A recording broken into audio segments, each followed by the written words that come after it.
For sure. So my name is Efrain Boteo. I work with the Latino Leadership Council, and I'm a youth coordinator at the Latino Leadership Council. So my role is just to help out young people in Placer County, and then also in North Sacramento. So our work ranges from connecting youth to services in the community, to also facilitating youth groups for youth in Placer County.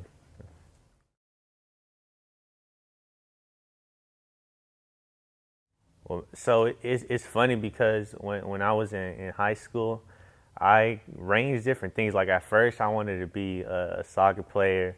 Then I wanted to be like a famous artist, and then I wanted like it was just ranging. But I found a local organization back at home. I'm from Fresno, which is about 3 hours away from here. I found an organization, a youth organization, that really invested a lot of time in me, and I realized how that changed the trajectory of my life. I realized that with investment and with people believing in me, my life changed for the better. So I kind of just wanted to do the same thing, just to give back to young people. And I understood that being a young person, you're often misunderstood. So that's what kind of influenced, or what did influence me pursuing that as a career, is that I want to make sure that I'm giving back as much as my mentors back when I was a high school student gave to me.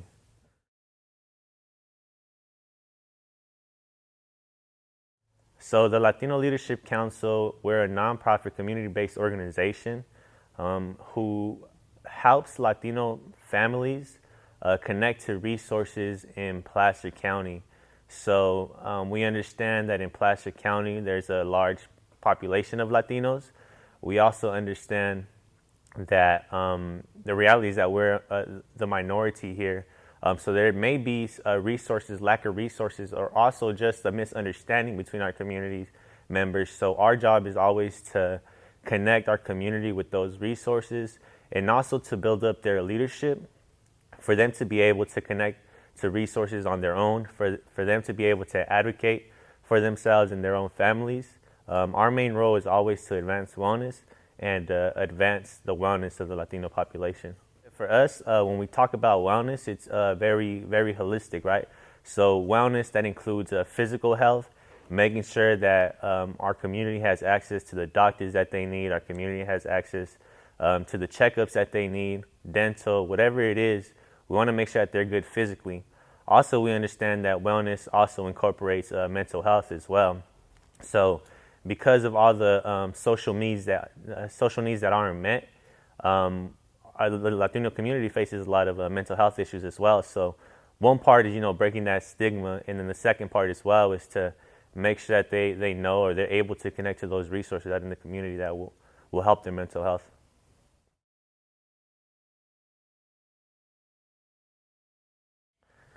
That's a tough question because we live in what's 2021 now, and you would think that we're a society that has perfected um, meeting the needs of youth, and but really we haven't, right? So one of the biggest things is that the social and emotional needs aren't being met for our youth, and I think a big issue as well is that we tend not to value the voice of youth and the thoughts of youth as much as we should. So I think one of the biggest issues is not with you, but it's a matter of the adults, the policymakers don't necessarily value the things that the young people are saying. Right, the young people have been saying for decades that they need to work on their mental health. We need more resources for mental health.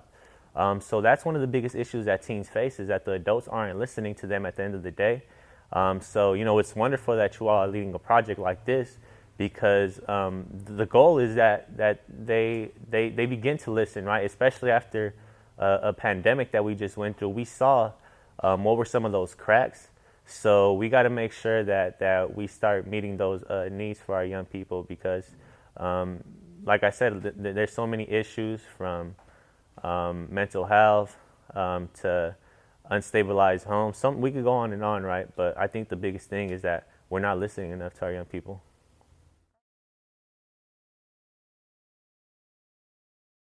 I think it's really important to understand that in the Latino community, just in general, we're playing catch up for a lot of the different things, right?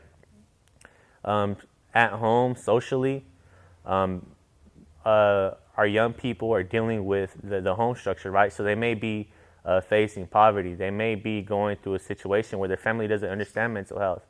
There's so many things that when they do get to the school, they're not fully focused, right? So if the school doesn't have the resources available, then it's just setting them even more back than where they were.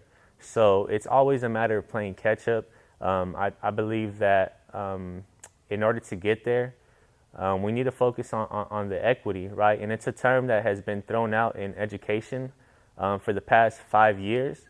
And then when this pandemic came, we realized that we weren't necessarily using the equity framework right, because once the pandemic came, we saw the gaps that all the students went through. But then if you look at the Latino students, we saw how disproportionately they were affected. So I think that's really important to address.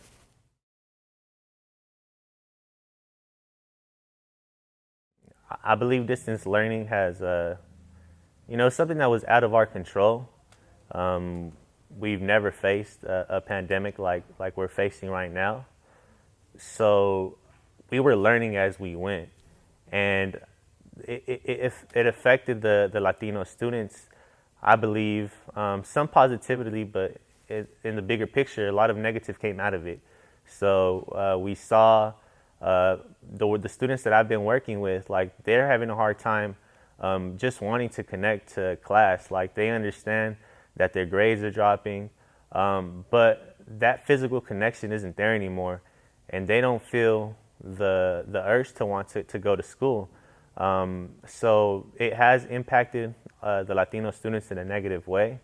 And then also with going back to equity, right? A lot of the Latino students live in households that may be bigger than just one family, may be very loud at the household. Maybe a lot of people are sharing the same network, same Wi-Fi. So there were just a lot of barriers for Latino students to connect. So I also want to highlight that it wasn't just a matter of students, Latino students, not wanting to go to school or to sign on. It was also that they simply weren't able to do so in a way that they could fully focus on their education.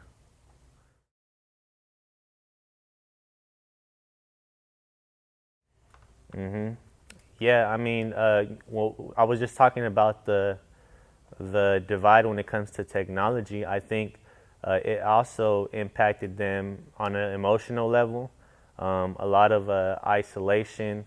When you think about school, I think the biggest lesson learned is school is one of the biggest safe zones for some students, right? Especially if they have the friends at school that were able to support them in a way that the family wasn't able to support them. We all know that youth, there are certain conversations that youth don't want to have with their parents or with their family that they could have with their friends, right?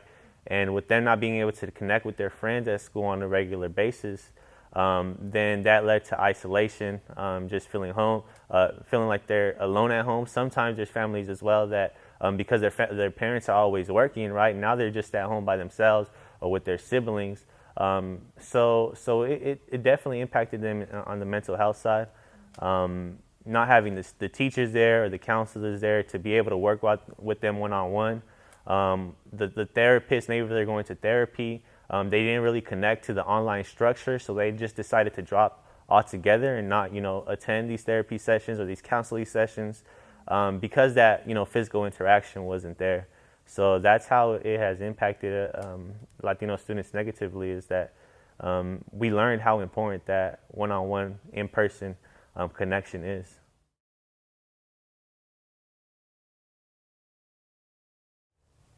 There's one, right, the one that's really popular is the stigma, right? And that stigma runs very deep in the Latino community, specifically when you're talking about a little bit more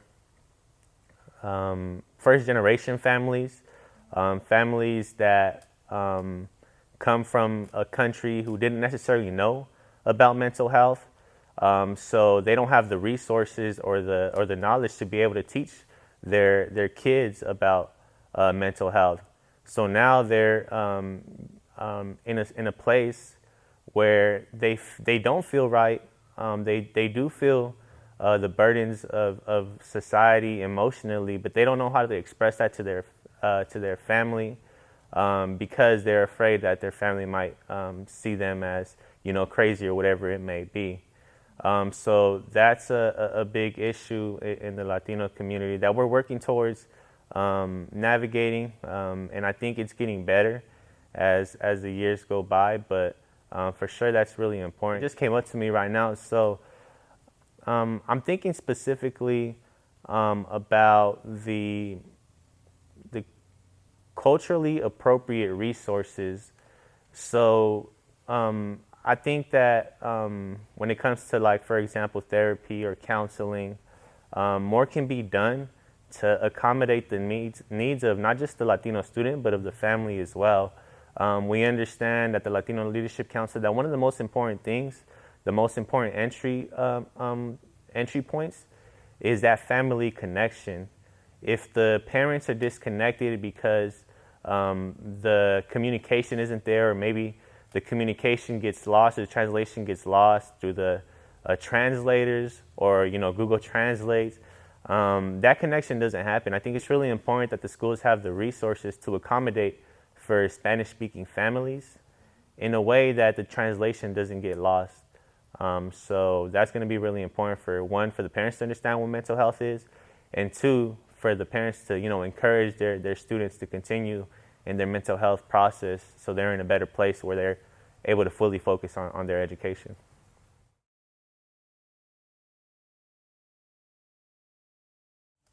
I don't believe there's enough resources for the Latino youth. I don't believe that there's enough resources for students that just specifically focus on student needs in general. So just overhearing the interview that just happened a while ago, one of the things that was highlighted is that these wellness centers, they aren't there permanently, right? There's that question mark of, is there funding available? Is there funding available? When you look at it, though, we got to make sure that we're making that funding available, and we're making that a priority. Mental health has still come last, right? We got to get everything else done, and if there's still if there's still some money left over, then we'll focus on mental health. And I think it needs to be the reverse, where that needs to be first, that needs to be a priority, and then we look at where else could we plug in the resources, because we're starting to see that, once again, all the talk that we were doing about equity and education, we saw that really wasn't true during that pandemic, right? A lot of the layers started getting peeled off, and we were realizing, oh, we're in big trouble because we weren't prioritizing equity this whole time. We saw that disproportionately students were being impacted, and it's going to be really important moving forward that we prioritize those student needs, and not just leave it as a last thing on the plate, and not just leave it as, if we have enough funding, then we'll use it for student wellness centers. It has to be, how do we make sure that we navigate this funding to make sure that we give that enough money to student wellness centers, and then the rest of the things will come. Like I said, we saw how big and important schools are. It's a place where students spend the majority of their time at when there isn't a pandemic, right? So they're at school 6 to 8 hours a day, Monday through Friday. And if they don't feel safe in a place that they have to spend a majority of their time, then we're doing things wrong. If they don't have the resources to be able to talk about what's going on an emotional level, then we're doing things wrong, right? We're not setting up the students to be able to learn, right? So I think we got to get past the idea that school is just a place to learn. School is a place for students to feel safe, and once they do so, then they're going to be able to learn, and the rest of the things are going to come.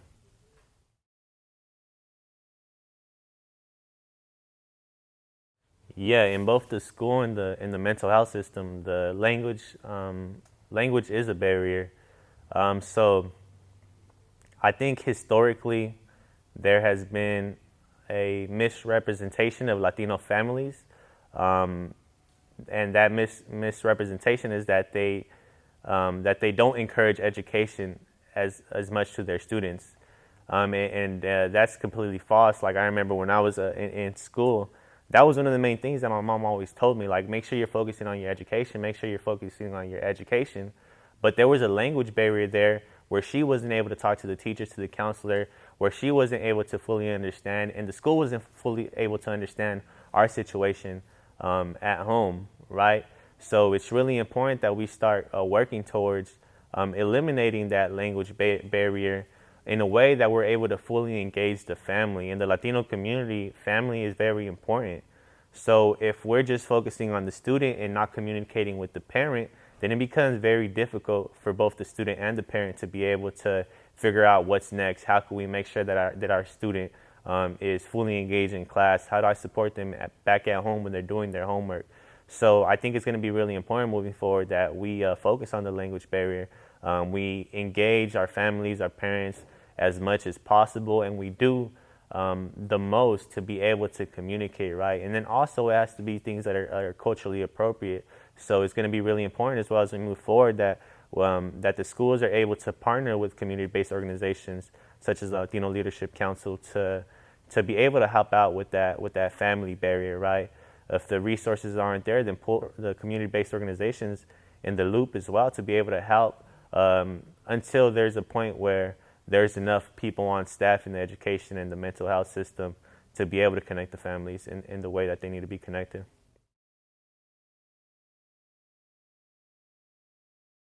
I think it's one way that the mental health system could be improved is that just for us to understand that there isn't a cookie cutter approach to mental health, that every person is going to be different and every culture is going to be different as well. So what might work for, not everything's going to work for all students, right? It's going to be different for Latino students. It's going to be different depending on your situation. So that could be improved as well. That could be improved. That's one of the things that could be improved.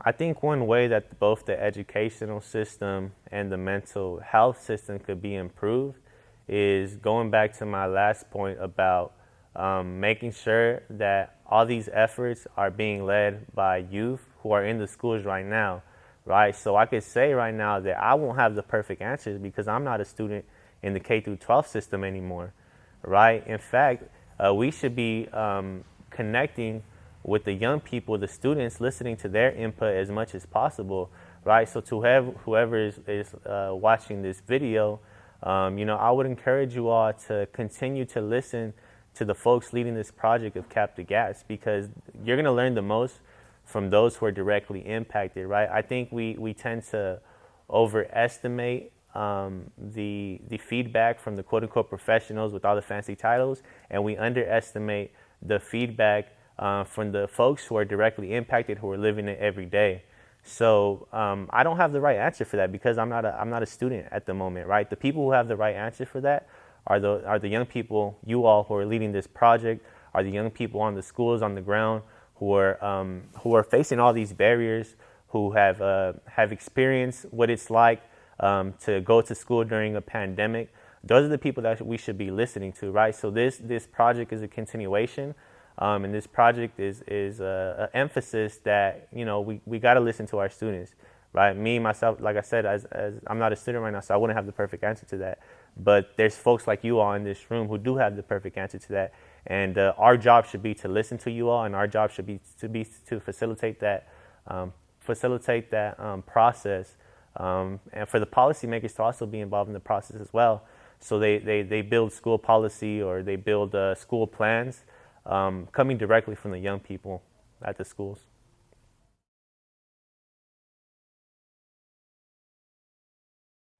I guess my last words will be that this is a really important time where we're able to redesign what did work and what didn't work prior to the pandemic.